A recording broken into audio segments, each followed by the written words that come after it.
Hello everybody, Hey. and welcome to NPCs. Now this is Max. Hey. Hey. On the first episode that we had filling in for Ollie, we had not Ollie, which was Jason. The second one we had girl Ollie, which was Julia. Last week we had American Ollie, and now we have Max Ollie? Max Ollie. Max Ollie works. Is there anything else defining you other than your name? No, that's it. But Max Ollie does kind of sound like a Tony Hawk, like mad, like yeah, you're doing like a We've got Skater Ollie. yeah. Like an Ollie's a skateboard thing, right? I have a skateboard. I used it once. There you go. Cool That's story. my defining feature. Cool story. Hello everybody, and welcome to NPCs of Wildemount, episode 38. And this is the last guest co-host, I guess I call them, that's filling in for Ollie while he's gone. Ollie will be back next week, but this week we have Max. Say hello, Max. Hey. Alright, so Max, tell us about your Critical Role experience. Well, what do you know about Critical Role before watching this episode?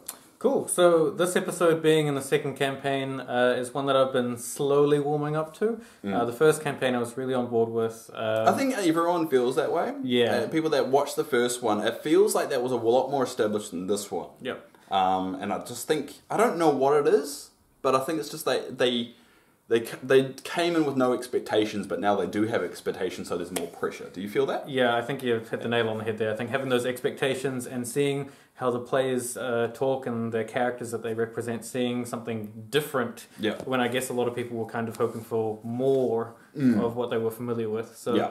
I guess I fall into that category as well. I watched the first like 6 or 7 episodes the days they came out, just watched them on the live stream, but I kind of pitted them. So you know kind of the characters. Yeah.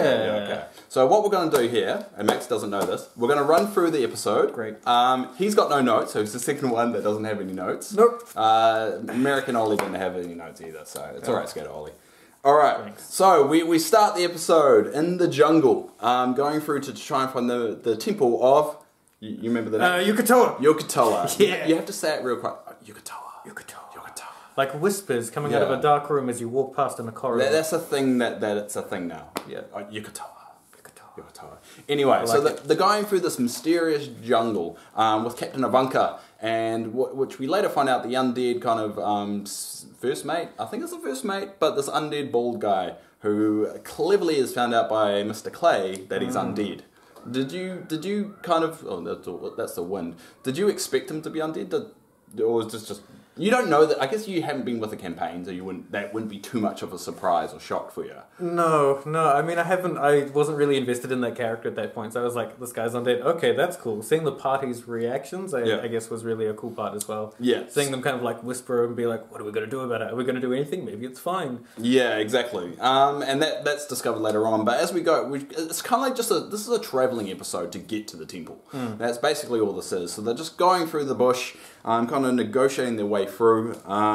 We see a big cluster of snakes. So snakes and lizards are the kind of the theme of this island. There seems to be some kind of conflict or some kind of war. I don't know what you call it, but basically there's lizard humanoids and there's snake humanoids, and they eat each other, or at least the snake people eat the lizard people. It hasn't been established if it's the other way around yet. I think, yeah, maybe it's like I think, from what I know about Yuan-ti, the snake races from classic D&D stuff.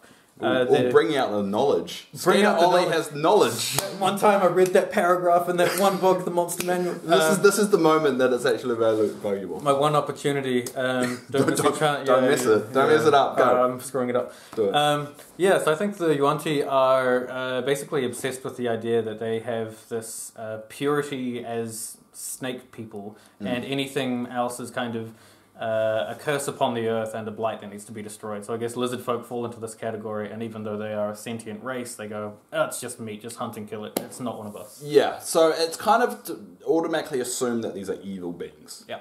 Hence why what the Mighty Nein do later on, they just kill them with no second thought, which is typically the Mighty... See, I don't know if you haven't watched much of the campaign, but that's typically what the Mighty Nein do now. They kill things with no thought. Well, yeah, I did notice that actually when they had a couple of the, I think they were like brood guards or something, they had them bound and tied up after they were held in the middle of the street using magic. And they just took them in even though they were powerless. They were like, they're that's later in the episode. We have, we have to go for spoilers. Spoilers to a review. Spoilers to a review. Yes. So anyway, they're kind of going through, they find some gold and some rubies with, I think Not kind of scouts ahead and finds them. I put coast for some reason. I don't. Or chest. They found a chest with some from gold and some rubies and stuff that they thought maybe a little bit significant later on, but we don't find anything much more than that. Not decides to keep it a little bit secret. Ford and Avanta. It says something throat. My notes are horrible this week, which is something terrible. Throat. Something throat. Anyway, there's a lot of bugs as well, which comes into play later on. This is the first sign that their second hand. I can't remember what his name was. Yuan-ti. Was a bit something off about him is the fact that bugs weren't attacking him like everyone else. That was the first sign that something was up, and I think that what's triggered Mr. Clay to go, okay, let me detect undead, see if there's some kind of aurora or something different, and that's when we find out that Yuan-ti was undead. Can there be good undead?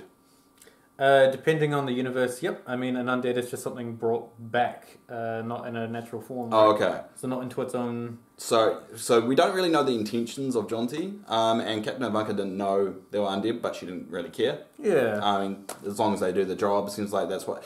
Captain Ivanka's got a goal, and it doesn't seem like she cares about how to get to that goal, as long as that she gets to the goal. That's what I'm starting to get from that character. I feel like if those are your intentions and you're brutally honest to yourself about it, having an undead first mate is an excellent idea, because if you've created them, I mean, they're just going to obey whatever you say and do. They don't sleep, they don't eat, they don't drown. If you're on a ship, I mean, they don't drown. That's what I'm going wrong. I needed an undead co-host. Yeah. I need maybe when Ollie gets back. Yeah, there you go. When Ollie gets back, let's find a way to make him undead. Zomboli.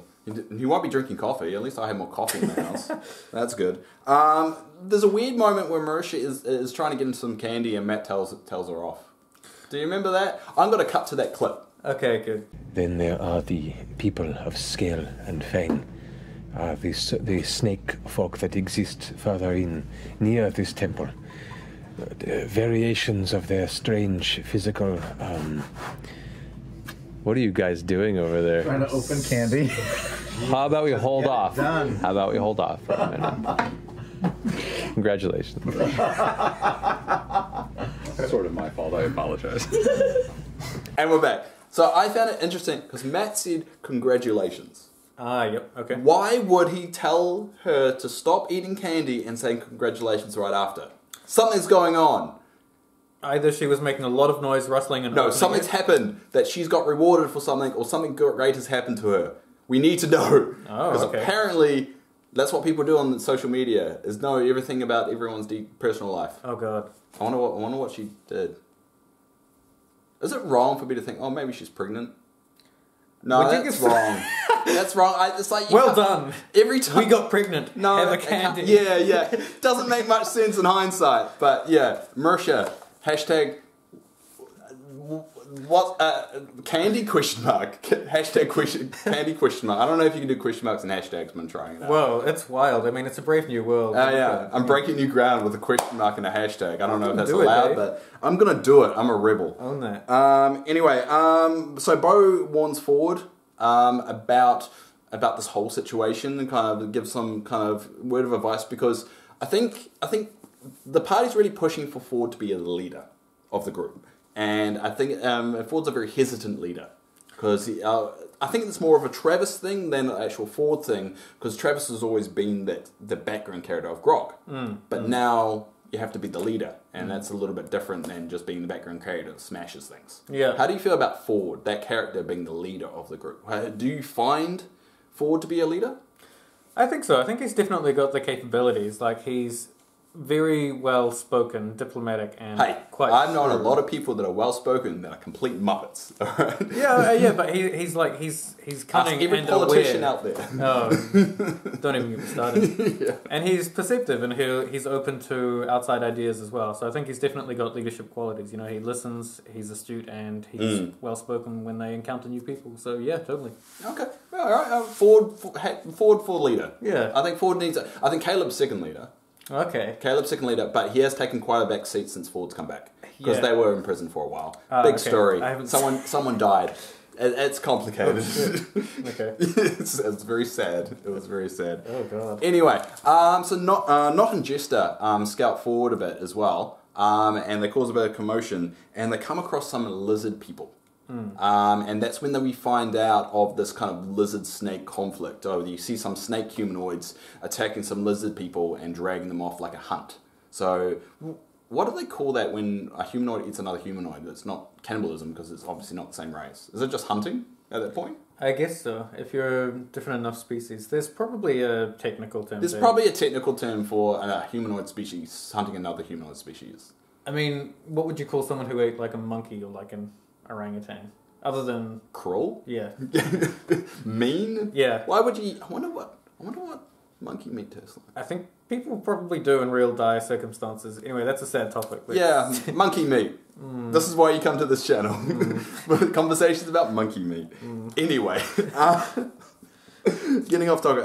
So yeah, they see this kind of confrontation take place, and they are a little bit more cautious. So they decide to rest up in the little hut where it keeps them safe. So Liamon's tiny motherfucking hut. Can I swear on this? you one? can go do it. I just did. I'm not doing it again. Well, you kind of swore and then asked for permission. Yeah. Now you have permission. Does it become less appealing? Yeah. Oh, okay. Totally. You cannot swear on this channel. Oh fuck yeah. There we go. But yeah, they kind of rest up in the hut as they progress through because this is a long kind of journey.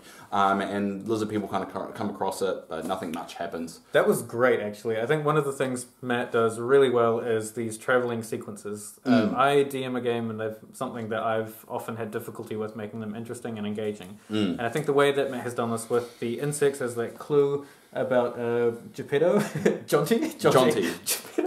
Geppetto, yes, Geppetto. I was like, as I was saying, I was like, that's not right. He's got a little boy called Pinocchio. Oh god. Yeah. And also with the showing the immediately in that one encounter showing you these scary Yuan-ti snake people and also the lizard folk there, and it also gives you a hierarchy. He drops a lot of hints, but the problem is that a lot of them are missed except for by the community. The community pick up on more of the hints than the actual players, which is understandable. If you're in the moment, it's hard to pick up everything. Yeah. I mean, we do we watch a 4-hour show, try and do a 30-minute review, and we miss a lot. Yep. So it happens. And I've probably missed a lot in this conversation. Yeah. Well, there you go. I'm useless. Tell me in the comments. Don't do that. He's great. I've got sensitive skin at the moment. Anyway. Awkward silence. Anyway, so Mr. Clay and Jester kind of sneak ahead as well. It sounds like they were going to scout, but Mr. Clay kind of wanted to kind of do some own little, I don't know, weird cleric-y death stuff. Then they come across some snake-headed cats, as I put them. I don't know, are they an official animal? Because I tried to do some research and I couldn't find any snake-headed cats in D&D. They're not in the Monster Manual or in Volo, so they could be in the expanded Fiend... What's it called? The Fiend Folio? No, that's 3.5. No. Otherwise, Matt could totally have put them together. Matt probably totally made it up. You get a chimera and then you change some things about it. Beautiful thing with D&D, you like a cool monster, you want something similar, you get its stats, and then you just describe it however the fuck you want. Yeah, so we'll call them snakehead cats. Yeah. Not very technical, and they probably have a more fancy name, but snakehead cats. They attack Mr. Clay and Jester, and then a battle ensues. This felt like a filler battle. We get a lot of filler battles when they travel. Just an encounter that doesn't mean much. That's more just for something to happen. And that's what it felt like here. I mean, that's part of the travel, but it's also looking... I mean, the episode is called Welcome to the Jungle, right? Yeah. This is there's some fucked up shit going on here moment. Where the Scene setting. Yeah, exactly. Okay. And I think it was in an engaging way for the party as well. And yeah, I guess... Something fun to do. Yeah. It felt like just like a Ferris wheel kind of turn. You just do that while you're waiting for the roller coaster. Yeah. If that makes sense. Is that a good analogy? I don't know. I think so, because It's an analogy. It warms you up, like it warms the party up to the idea of what they're coming up against next, and the audience. Exactly. Yeah. So Ford and Not collaboratively get the how you want to do this, and then they rest up in the hut. So I mean, the battle, nothing too significant. I mean, Jester and they do get poison. There is some sleep kind of poison or something that was interesting. Yeah, that's not fully explained whether that's just a part of the enemy's abilities to have that ability. But I don't know. I don't know enough about these snake-headed cats to actually know whether that was just environmental or a nugget for later on, or whether that was just something for the combat. I think we might see it later on. In the temple. Yeah, I think with more snake-headed things. Well, we might do. I mean, it's kind of a spin on your classic snake venom, and I think it's done in a really fun and interesting way that makes sense for like a predator as well. This is a very unknown territory for Critical Role as a world. Alexandria, whatever they call it. Exandria, that's it. Because I don't think we've ever gone to this really dense kind of jungle. I mean, the Feywilds we kind of went to a little bit of that stuff, but this is the first like real jungle-esque kind of adventure we're on. So they rest up again after the battle. Mr. Clay is pretty rough in there. He gets hit around a lot. They get dragged. There's a lot of dragging of being attacked, but that's pretty much the most significant thing that happens there. They get a little bit of one-on-one time with the undead first mate, Jamidi. I always spell his name wrong. I'll put it up on the screen. That's the joys of editing. I'm bad at pronouncing names. Ollie's the one that pronounces names. Hey man, if you can remember the names, you're doing better than I am. Thank you. That's the best compliment I've ever got on this show. And they start to go and watch and just wait for time to pass. There's a lot of passing of time here. There's more lizard people around, and then the next day, Bo's not feeling well. So throughout this journey, Matt was getting the to roll constitution rolls, and it turns out Bo's actually poisoned and not feeling so great. So that may come into play, but will be interesting what comes of that. Poisoned. How does poison work in D&D? Is there an actual rule for it? Yeah, there's a poison condition which applies disadvantage on attacks and ability checks. Okay. I don't think it saves, but yeah, I mean, it's until it goes away. So if they're using those rules, then that's pretty significant. Is there a time on it, or it just depends on the DM what they want to do with it? Depends on the poison and the DM. Okay. Oh, okay. All right, so it could be a long-lasting thing, could not be. If it's long-lasting, Bo is going to have a really rough ride. But that's Bo for you. Yeah. That's Bo's life. Yeah. I've got something in my mouth. Yeah. Yeah. Is it your tongue? That's not my tongue. It's something else. I don't know what it is. It's very chewy though, so I'm a bit concerned about it. Okay. Anyway, so we journey on a bit further, and we come across a small village. It's all these snake humanoids. We have to make sure they're getting right because there's lizard and snakes. These are the snakes. What are they called? Yuan-ti? Yuan-ti. It's Yuanti. I don't actually know how it's pronounced. It will be on the screen. Yeah. And there will be a picture as well because I do that. Yeah. You should just replace it with Ollie. Yeah, I don't know if it's Yuan-ti or Yuan-ti or I don't know, but it begins with a Y. Okay. It will be on the screen. Yeah. Yeah, there we go. And they come across that village, and they basically have to sneak through it to get to the temple. That's pretty much that's the next stage of this journey, is to sneak through it. Captain Ivanka kind of goes off as well, and they kind of get hints that she's already in the temple by the time they get to the temple, which is a bit odd how that happened, but it happened. And they kind of sneak through the town, and this is when things don't go exactly right. Ford makes a chimera distraction, which is very smart, to be honest. I mean, if a suddenly big creature suddenly appeared in your village and your attack, it makes sense. All the lizard folk... Oh, sorry. Say it again. Yuan-ti? I'm probably saying it wrong, so... Better than I'm going to say it. I can't... Yuan-ti? Is it Yuan-ti?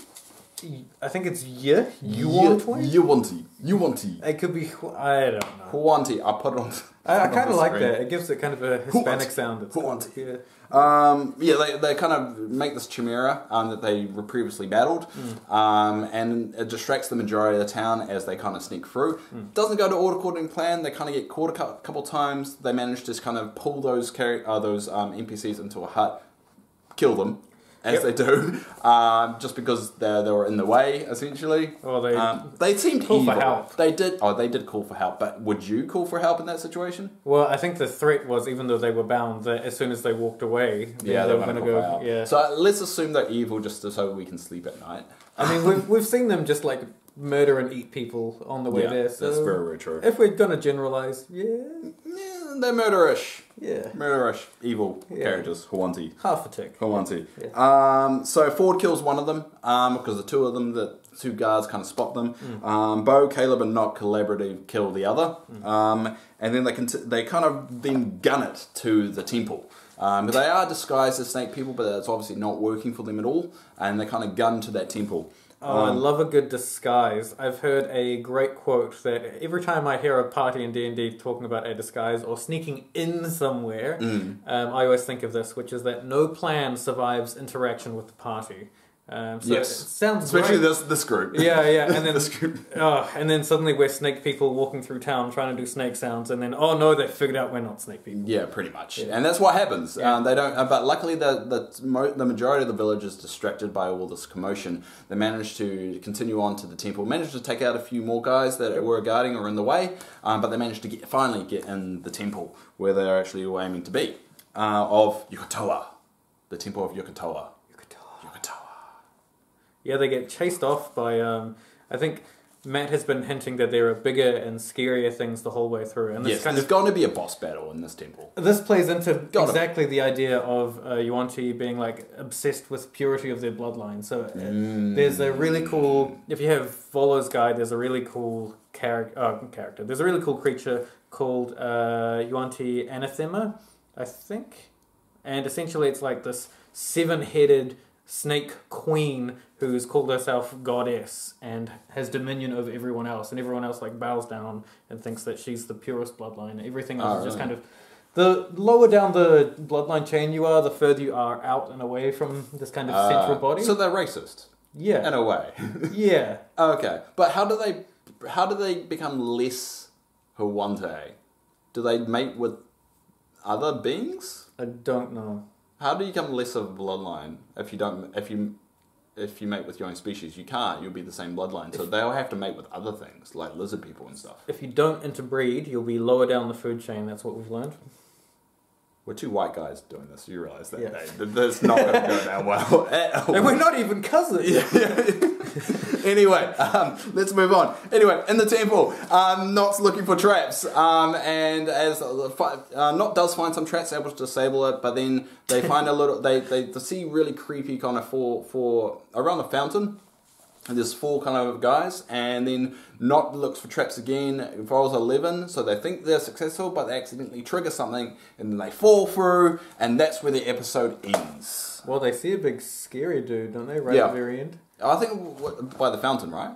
Oh, okay, maybe that's what I think it was 4 figures around a fountain, and that's where, and there was a scary dude involved there too. But it was very vague, and there was a point to be very vague. Yeah. So we're not. I don't think we're supposed to learn what that is just yet. We're going to learn that next episode, which is what it feels like. But there we go. That's the episode for you in a nutshell. I think. Yeah. Maybe. Yeah. That's what the show is. Pretty much we try and remember what's going to happen, and that's why I write down so many notes. Yeah. So what did you think? I thought it was really cool. I think it.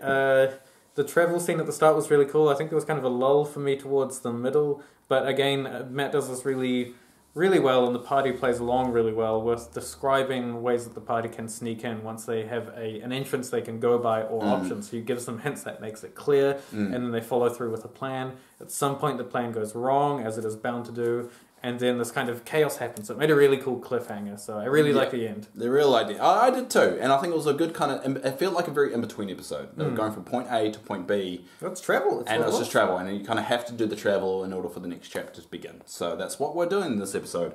So yeah, that's it.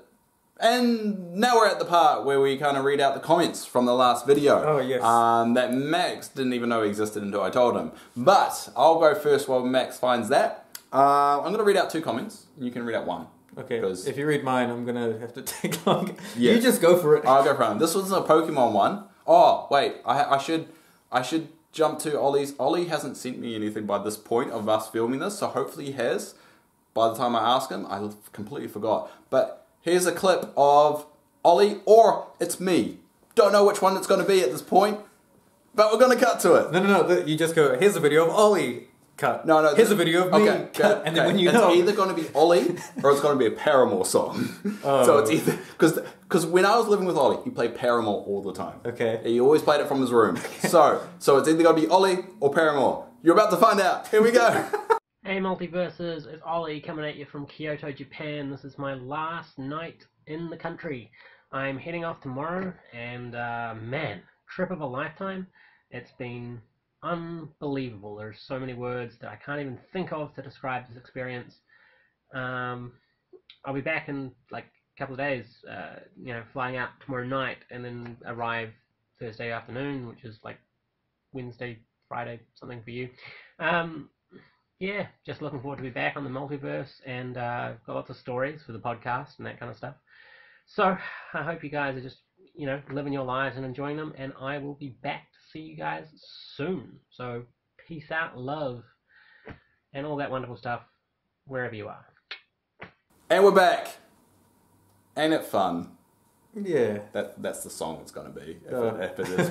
If it was Ollie, you wouldn't know, but if it was... Ain't it fun? Ain't it fun? Clip of Ollie. Yeah. No, it's not Clip of Ollie. It's got to be Paramore, most likely. Anyway, so now we're at the comment section. So I will put, this is Berry1. And this is a Pokemon comment that I thought Ollie would enjoy, but he's not here. So he goes, not is Team Magma, forward is Team Aqua. One wants to sink the ocean, the other one is evolved with a creature that controls the ocean. That's a Pokemon thing. I wanted to shout that out because that was a very, very good reference for those that do understand. If you don't understand it, learn Pokemon lore. You muppets. Are you being a gatekeeper of Pokemon? Yes, I am. Yes, I am. I didn't know that was possible, but I guess it is. It is possible. So thanks, Berry1, for that. Now, Max. Now he's going to read out comments. So this was, from the last episode of NPCs of Wildemount. So this is from Callista Flores. Callista Flores. That's a watcher of ours and a commenter. Oh, cool. Obviously. Yeah, they have commented, and I guess I haven't seen the last episode, but this is a very useful comment on YouTube, which is amazing. Wow, a useful comment on YouTube. I know. Are you dissing every comment we've ever got? No. Oh, okay. I'm just surprised at the quality of your viewers. We get quality comments. Bam. To be honest, to be fair, I wish we could feature every comment on it. Because they're actually legit. They're actually pretty legit comments. So that's why we started this section to begin with. This is a great example. So obviously the topic of you and Thomas didn't really know what a squall was. So you've got a couple of people responding, and Callista's given a really good response. Go. A squall is a localized storm that appears rapidly and unexpectedly. And they also say, I'm kind of relieved that I'm not the only one who doesn't like the live shows as much, which I guess is... That's something I don't like. I say this every single time it comes up. I've been to a live show. I went to the one in Indianapolis, the first one they did at Gen Con. Cool. And I liked it there. Yeah. Watching it, it doesn't have the same impact for me because it feels more of a stage show than a D&D weekly show that I watch. Totally. And it kind of takes a little bit of the oomph away from it. So it does feel like the players are more on show and less comfortable doing their own thing. So you get maybe less of that kind of small talk interaction that a lot of people really like from it. They do it for they say comments for the laugh or because Very they get that performative. reaction, which makes sense. They are performers. I completely get that aspect. It just feels sometimes the conversations aren't very organic between the characters because they're pausing all the time and they're just giving that reaction, or they change the comment based on how the crowd reacts. Yeah. So that, but each their own, and that actually a follow up to that, because I said they're going to actually have another live show at London, which is not true, because Eugene Osher corrected me and said no scheduled live shows in London or ECCC at this time, just convention and panel appearances. So I was wrong there. I do apologise because I said they're doing too many, but yeah, that was my bad. I'm sorry. I'm wrong.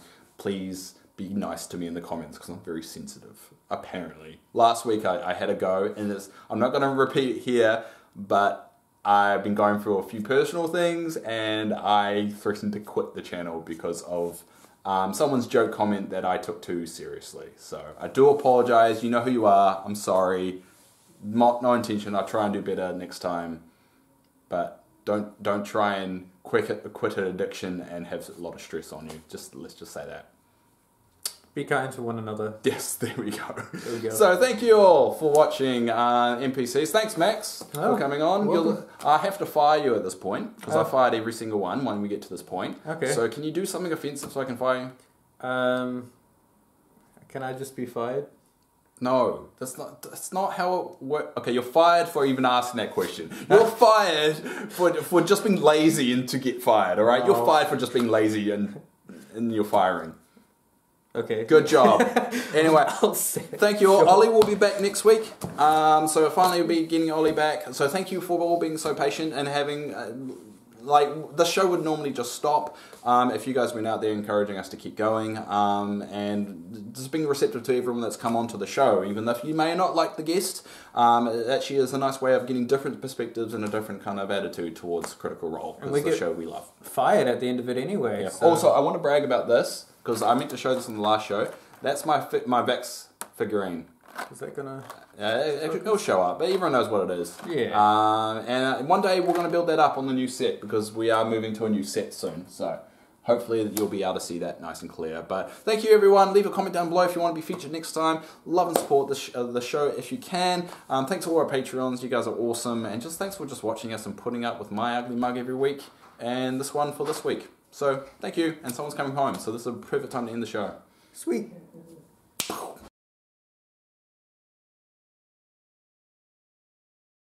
Ain't it fun?